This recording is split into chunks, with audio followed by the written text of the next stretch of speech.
All right, welcome to the deep dive. Today, we're diving into a pretty big development.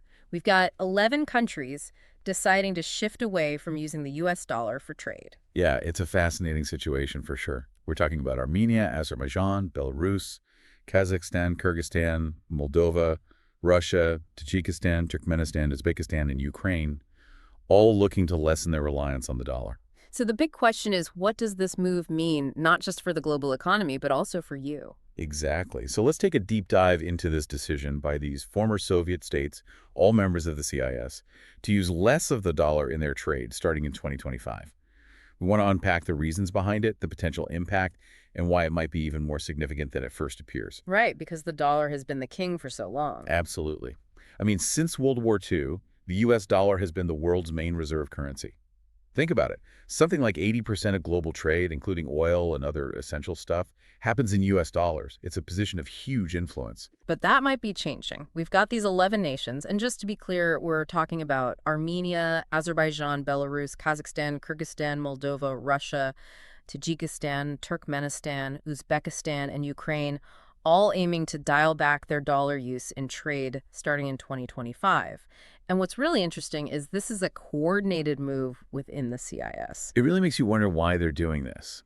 A big motivator is definitely to strengthen their own national currencies. See, by trading in their own currencies, they could cut down on the costs that come with converting currencies and maybe shield themselves a bit from U.S. economic policies. That makes sense. They're also aiming to have more control over their own trade, becoming less reliant on the United States, building up their local economies, and creating new global partnerships. Exactly. Yeah, And it's interesting, right?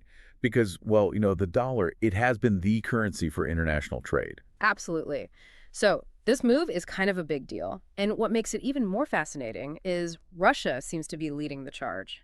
And what's surprising is that these nations have found common ground on this, even with all the tensions going on. Think Ukraine. That's a good point. It shows you how strongly they feel about moving away from the dollar's dominance. Like it's a bigger priority for them than other issues they might have with each other. And the rise of digital currencies is definitely making this whole shift easier. They offer a new, potentially faster and cheaper way to handle transactions across borders without needing those traditional dollar-based systems. Right, digital currencies are changing the game. But it's important for everyone to understand this isn't the dollar suddenly disappearing overnight. It's going to be gradual. The transition is expected to kick off around mid-2025, with Russia making the first moves. It'll give businesses and people time to adapt. Big changes like this usually take years, not months. And if we zoom out and look at the larger picture, even financial experts are starting to say that the dollar's power might be weakening over time.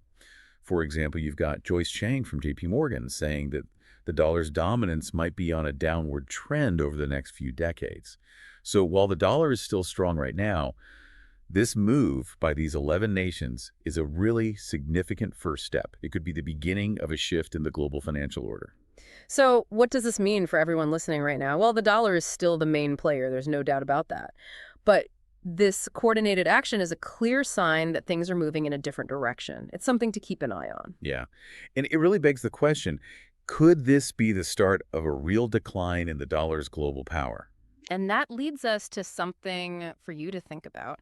Given what these 11 nations are doing, what could happen in the world, maybe economically or politically, that could either speed up or slow down this move away from the dollar?